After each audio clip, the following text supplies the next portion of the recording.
All right, Toothers, it seems I have a few. This is going to be more of a cleanup episode, I guess, a session experience. I've got more listeners, it seems. I'm starting to get some feedback. But I'm also finding out new information that I was not aware of about some of the things I've talked about, some of the people I've commented on. I wanted to kind of offer the opportunity to some extent, mea culpa, to clarify, and just to have a kind of reminder to be careful who you look up to, and don't just take it at face value, right? There's definitely it seems like an increase, at least, in the predilection for people to just listen to the people that they think are on their side, that they think they should believe, right? All the people who are like, I don't believe science, I only believe Trump. Or I've actually seen people online quite literally saying, if the Bible says 2 + 2 is 5, I will believe the Bible and try to find a way to understand God's meaning for it or something, right? So there's objective reality, and there's the things that we're being told by people that we just accept. And I have a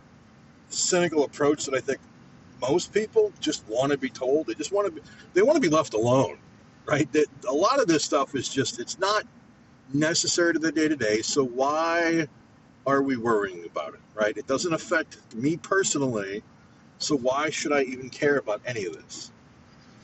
And some of those people are also the ones that tend towards the catastrophizing of, oh, well, if the Democrats win, they'll come for your guns.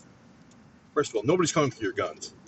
On a fairly generic sense, by the way, I don't know that civilians should have automatic weapons. Pistols, shotguns, sure, but I mean, AR-15s, it's not an automatic, but it's not, they weren't built to hunt. I don't know. That's neither here nor there. For today anyway, it's neither here nor there. What was I talking about? So I think I mentioned in an earlier recording, this is going to be more difficult too. If I keep doing this, or I just rant every time I go and cart children around, I'm going to end up stepping on myself. And it's entirely possible that I'll repeat some of this in a longer form if I'm doing, other related research. I mean, as an example, Sam Harris is the person I'm first talking about, which I think I mentioned has a podcast. He was a neuroscientist. I'm not sure if he still is a practicing one. I don't remember now. I have to relook at his credentials, which I need to anyway for the free will stuff, because that's one of the books that I'm reading about free will. But he, and I've always liked his delivery. He's always been very calm. I don't know what the guy. I'm sure he gets mad, but I've never heard him get like angry or yell. It's a very calming effect, which I think he has an app called Calm, which is about kind of guided meditation, more for the sake of meditation, not for the sake of the guidance. I don't know. It depends on your take on meditation. He's not the yogi type, but there are complications with some of his stances. He's definitely hyper anti-Islam. I know the term is Islamophobic. I find that term, I don't know. They're a subset of people that have chosen a religion. They're not racially Islamic, if that makes sense. Like anti-Semitic and anti-Jew could be different, because there are people who are Jewish who are not Jewish by birth. But I think Sam Harris is actually Jewish by birth, incidentally, but that's neither here nor there, just another observation. And actually, that may be part of why he has such a strong stance against Islam. And it borders, it is, to me, it seems to go beyond the realm of just like, hey, this is a problem, right? It's, there are more radical Islamists today willing to do more damage than there are of other religions, as far as that goes. I mean, in America, we have militias who claim they are Christian, but most of those seem to be Nazis. So, Hitler thought he was doing God's will. So take that for what you will. I think the idea of wiping out the God's chosen people as God's will is really logical. But yeah, anyway, so but there does seem to be, and I am seeing more videos in different countries of um, radical Islamic males naturally gathering in the streets to demand Sharia law or other such absurdities. So there does seem to be an increase of some of that rhetoric. Some of that, there's a rise of right wingness in general, kind of globally, which I think I mentioned at some other point. But I think the other day, or one of these recordings, I mentioned Sam also having on somebody who's basically trying to claim that intellect is racially biased, right? So I thought from a certain perspective that Sam Harris's reasoning was more that it was genetic. Like there's a certain amount of genetic basis towards what your brain can take in, can process very quickly, and can output, right? Like it's just a kind of, are you genetically a better mental computer than someone else? My old man, I think, is still a better genetic mental computer than I am. And I get told a lot how much stuff I know and how smart I am. And I'm like, look, I know like 4 things really well, and those are the only things I show you people. Right? In every other capacity, if I told you anything else about my life, you'd be like, what? How are you alive? You're an actual adult? I mean, it's ridiculous, right? The fact that I had no teeth is definitely, oh my God, it's definitely part of those discussions. And I have nothing but embarrassment, I guess. I guess I'm not too embarrassed. I'm making it pretty public that I'm a complete disaster. But anyway, but it seems that Sam has leaned more into this idea that, different racial qualities also can affect the brain. And look, I think on a pure biological level, there are a number of things that can be genetically linked to some of these arenas. I mean, there are certain Jews have Tay-Sachs disease, right? It's a blood disease that only they have, right?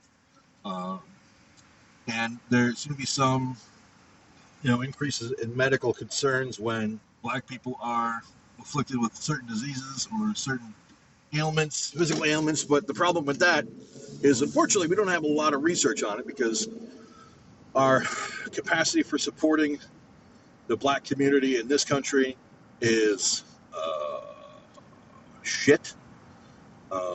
I'm being polite, I guess. Black women, they die more often in childbirth than white women.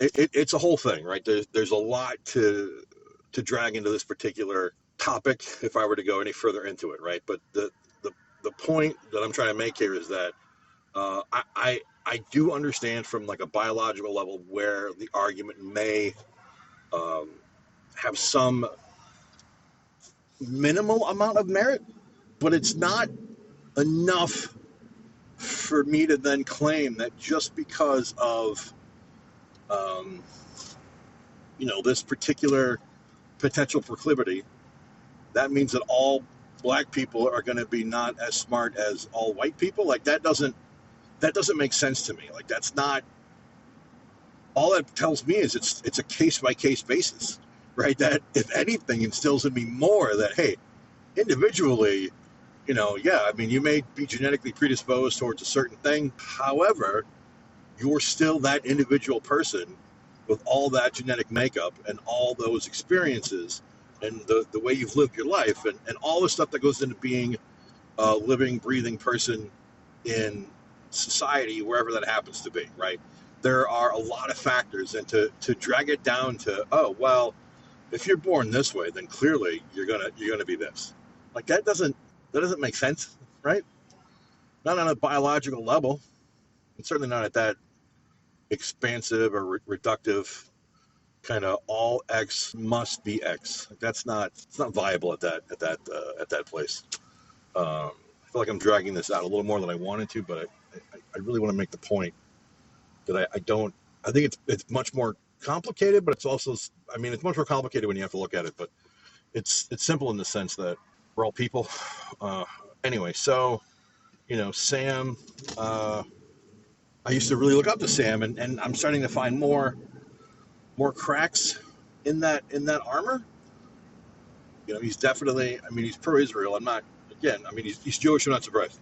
But I guess more to the point, right? Not everyone who's Jewish is pro-Israel right now. So I suppose that's me not hearing uh, my own advice, not adhering to my own advice. But given Sam's distaste for Islam in general, I'm not surprised, right? So it's not that it's because he's Jewish; it's because he's Sam Harris, right?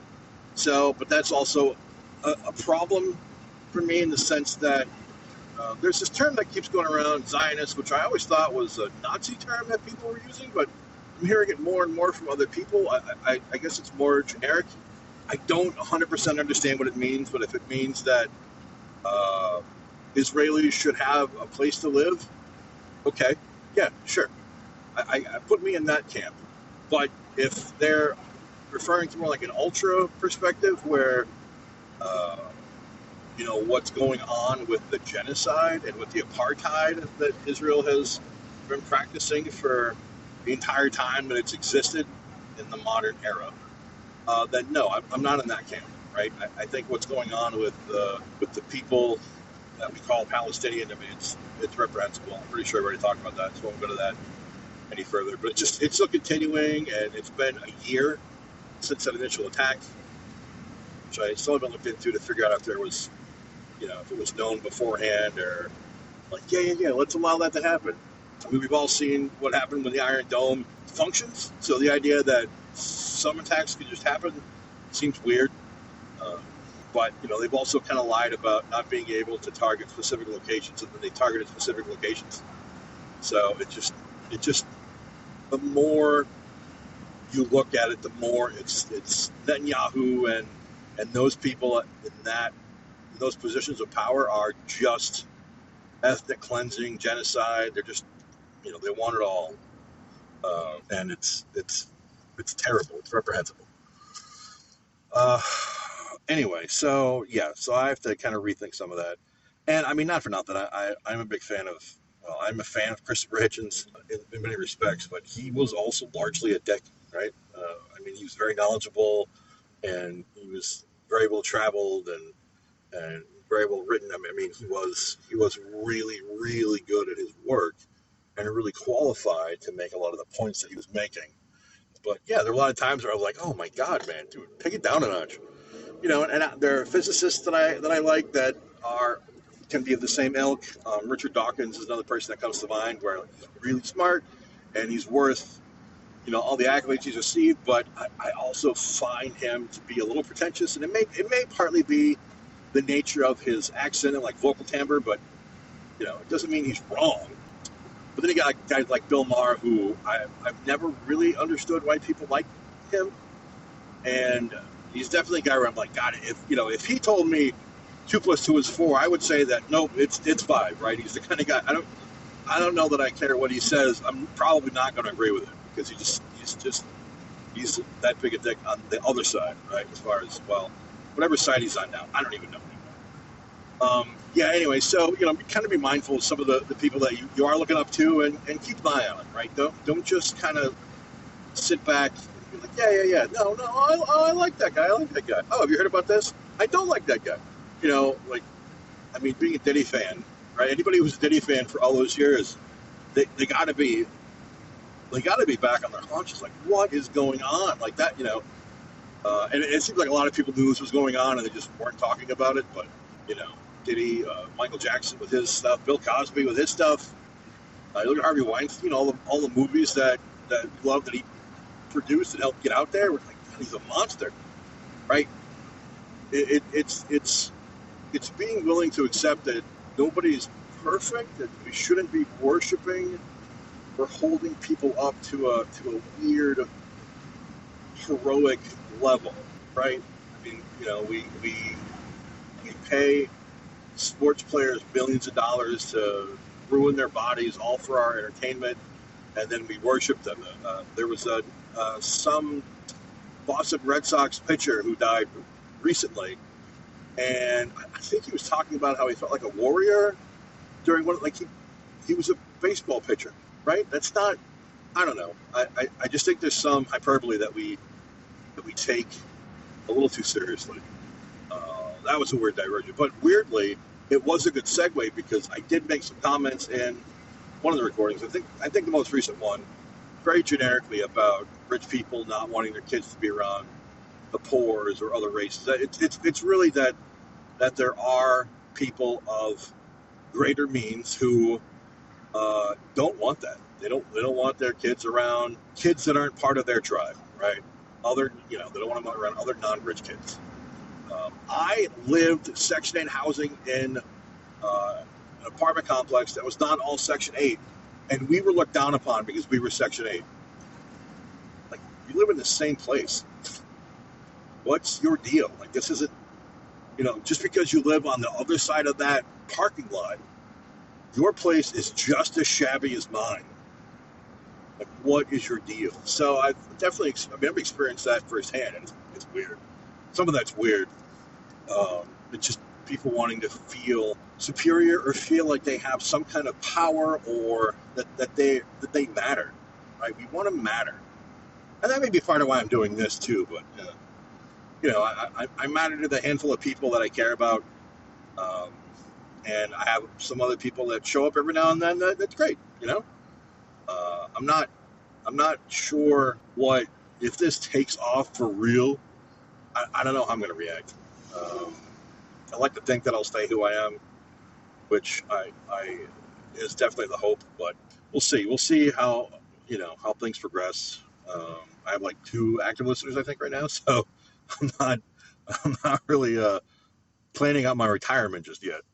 But yeah, it is important in the capacity that I'm trying to be in to word things more carefully, because I don't want to give the wrong impression that I think people who have resources are necessarily the enemy. I think people that have a lot of access to a lot of resources, they can become a real problem, especially if their intentions are to, I don't want to say maintain their access, but maintain it in a way that requires other people to suffer.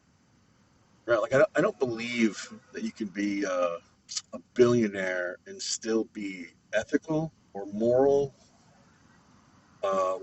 sometimes legal, but with lobbying, you make things legal, right? So legal's not a great metric for how I see some of this. People who are millionaires, I don't know. I mean, I am of the growing opinion that a cap on kind of maximum earnings should be a thing, and then you either filter it back into your company or like through staff, or it becomes like a tax thing that goes to other people, right, to try to help tide raises all boats, right? So if you happen to be able to command a tsunami, hey, let's why do we have people in this country who can afford to buy other countries in the same place where people are homeless because the systems are in such a state that they further exacerbate and exploit those who are poor or who are,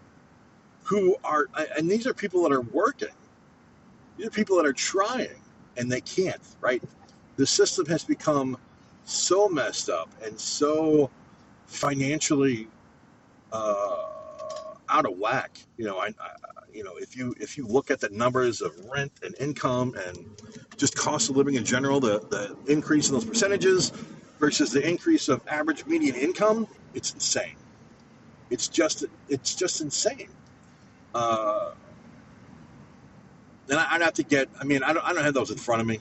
That could become a longer session if we want to get into it. I mean, there are other people I can just point you to that talk about it in greater detail and have done all the research already, so I don't have to repeat it.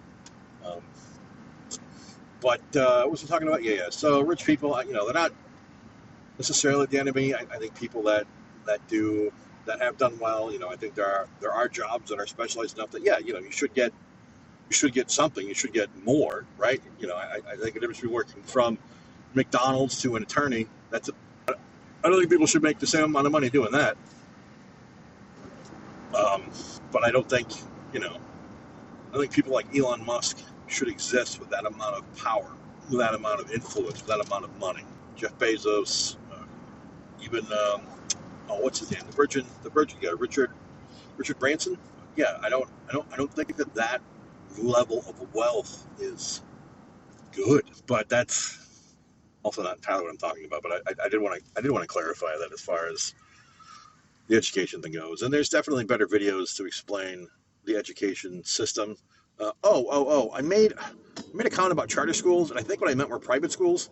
There is definitely a push to charter schools, which does limit the number of people who can go to that. So I think there are definitely some aspects, and I have to rewatch all the videos I've watched, but there's definitely some aspects of charter schools that can be manipulated to keep certain people out or have a higher percentage of other people.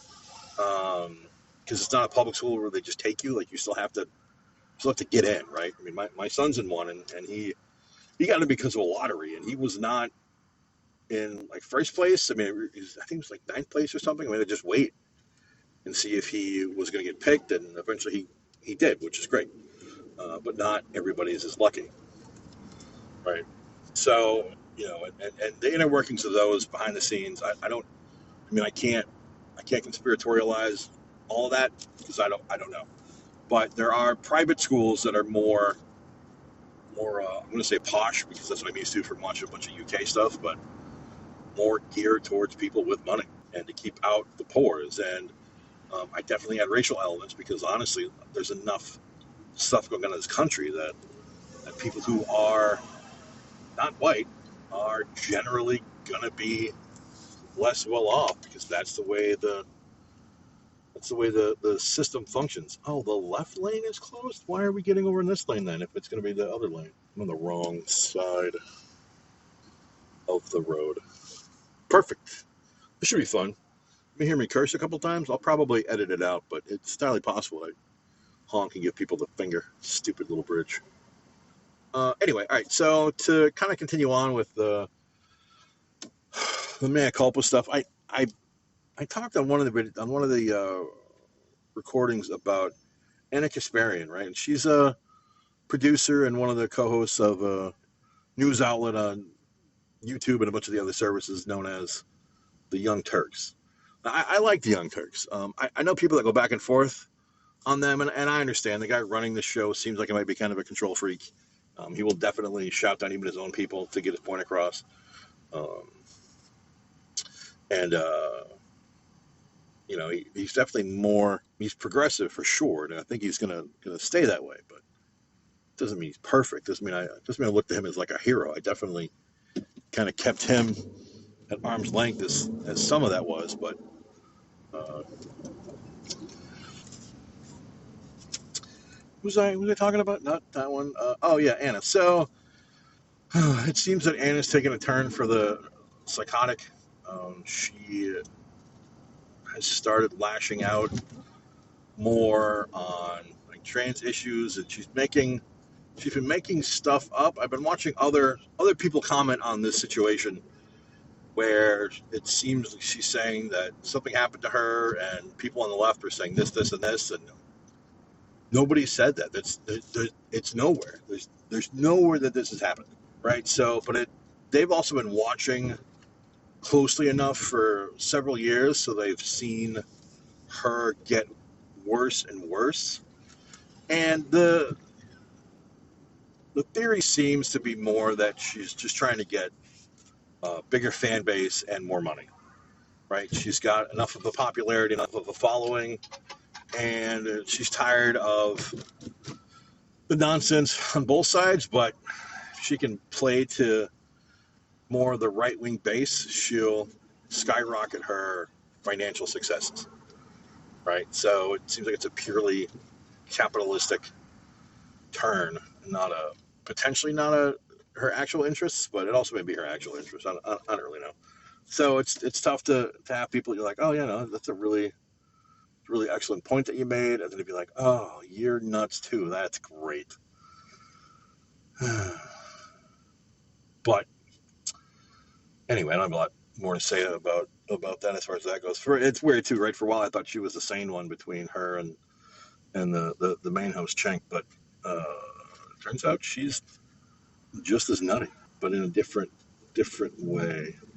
I mean, I saw her. I know Jillian Michaels had her own show, podcast, whatever, and right away, like the first thing out of Anna's mouth was talking about Matt Walsh's new movie and kind of talking it up, and it's like that dude is a nutcase. Like, how are you possibly siding with him at any level on anything other than he's got a decent beard and a penchant for flannel? I'm baffled. So, be careful who you look up to. And finally, this is going to be weird, right? Because I'm not part of the trans community. I support people being trans. I think I made that pretty clear, especially in the last discussion. But I found this Jesse Gender person recently, and I'm enjoying their videos. They're informational. They're expansive. There's some, dramatic license, I think, in certain aspects where I understand to some extent when people complain about it feeling performative, about how there's a lot of, the trans community is hypersensitive about certain things, right? And I see that, and I understand that point, but I think the thing that those people are also ignoring is that, by and large, trans people are also trying to fight just to be acknowledged that they exist and that it's okay that they exist. So to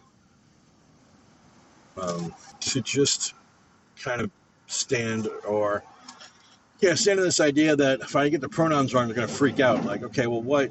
I mean, why are you doing it, right? Now, look, don't get me wrong. I have heard stories. I have friends who have family members who are trans who they freak out if you get pronouns wrong or if you get the name wrong. And it's like, first of all, sometimes they're your grandparents. They're old. They've been calling you that name for your entire life.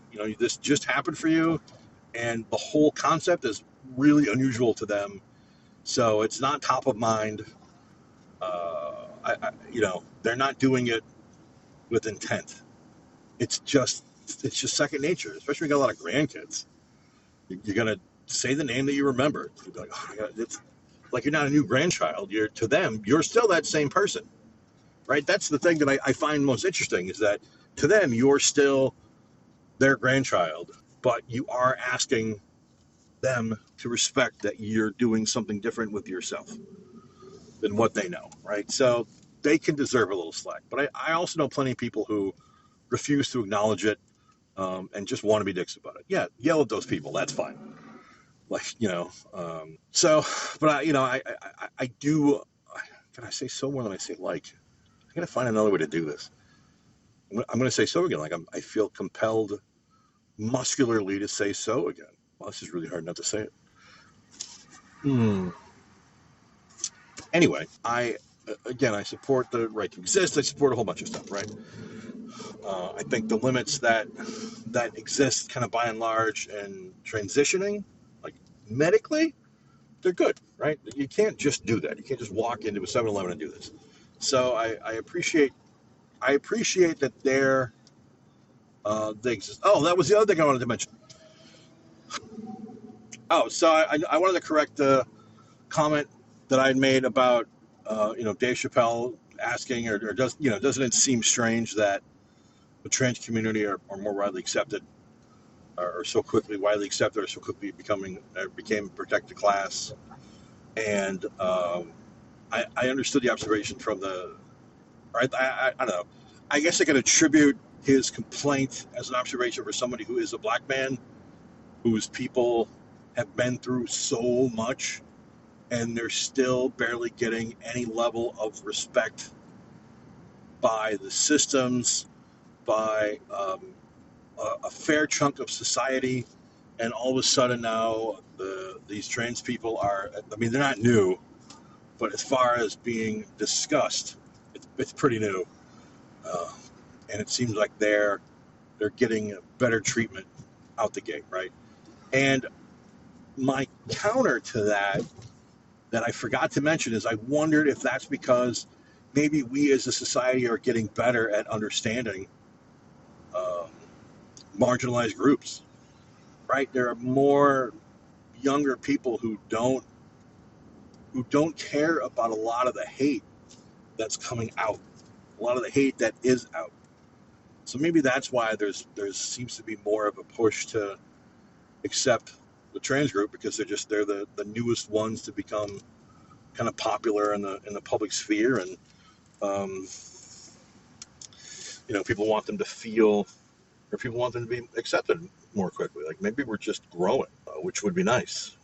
I definitely think there are we don't want to do that with everybody, but I think, and I mean by everybody, like people who are truly reprehensible, no matter those reasons. But it's a different thing. Anyway, so what I'm getting at about, again, look, be mindful of who you look to.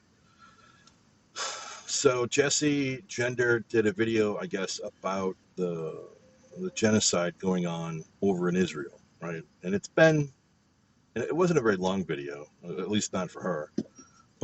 And she admits this in the video that she replaced it with, but she got a lot of pushback from people who help pay her bills, right? Her patrons, the people that are subscribe to her channel and who are paying to watch her do things. They like her opinion, but they kind of turned on her for that. So rather than writing that out or kind of doubling down on the facts of the situation, she pulled that video back and created a new one, a 4-hour long video, which that's more what I'm used to from her, honestly, but a 4-hour long video talking about more of the nuances of the situation, right? As opposed to just, and really kind of supporting the genocide, at least the people that, or at least supporting the people that support the genocide, if not supporting the genocide directly, because I don't think she was doing that necessarily, but just to kind of figure out. I mean, what I'm suggesting with her is really just to have a sense of, what are your core metrics? What do you care about? And I understand that it's a job, it's your livelihood, where it's your sole source of income. Either you have no other skills or you've devoted everything into this, and to try to go do something else would be difficult, and you'd have to go through what do you have to go through. I mean, you're kowtowing, and if you're finding yourself as strictly a product, and you're just kowtowing to your customer base, all that suggests to people like me is that you have a disingenuous streak about what you care about, and it starts to call into question, how much of what is being done is performative, how much of what's being done is just to draw people in, and how much of it is maybe not a full-on grift, but how much of it is just to manipulate people to kind of keeping you around. And I think for someone like me who's doing this in some part therapy and some part just to do it, because I have always had an interest of getting kind of my thoughts and ideas out there, whether it was creative writing, which I never really got off the ground on, or the blogs, which also failed, writing a book, which I did publish one that nobody can get anymore because it's really old, stupid thoughts. But I hope I don't ever get to a place where I'm going to pull back an opinion because I'm being paid to. I would rather do that because I'm wrong. I would rather be correct in what I'm trying to present and share and be honest and humble about it than be rich. And believe me, I think about the lottery a lot, but I also think I would still do this. Like I don't, and it all sounds nice, right? I think if I won the lottery big, I have a bunch of people that I would give a bunch of money to. Don't get me wrong, I would still keep a bunch of money. Like I'm not, I saw when somebody said no matter how much money I win, I would take $2 million for myself and get rid of the rest because that's all I need. Right? I would have that as a retirement plan. I'd keep doing my job. I like what I'm doing. I'm pretty comfortable in other aspects. I'm like, I don't know. If I had a chance to walk away with $500,000, I'd probably keep 150 million and get rid of the rest. Right? And even then, I don't know what I would do with all of it. It's not that I'm cheap. I just I take real stock in what's my interest in buying this. Am I going to use it? Am I going to do anything with it? It's part of why I'm so bad at buying groceries. Like I hate food, and I don't know what I want when I'm hungry, let alone when I'm planning on what to eat. It's just it doesn't function for me. So, but you don't know till you have that happen, and I totally understand the urge to not want to lose your money, but what are you going to do with it? I feel like if it's not serving some kind of purpose, I mean, I don't know. I'll think about the lottery again. Let's see what else. I mean, I suppose that's it. But anyway, I am where I need to be, and yeah, I appreciate the listening and the feedback. And if you hate it, tell me. And if you like it, tell me. And if you're indifferent, tell me. I guess. Anyway, thanks.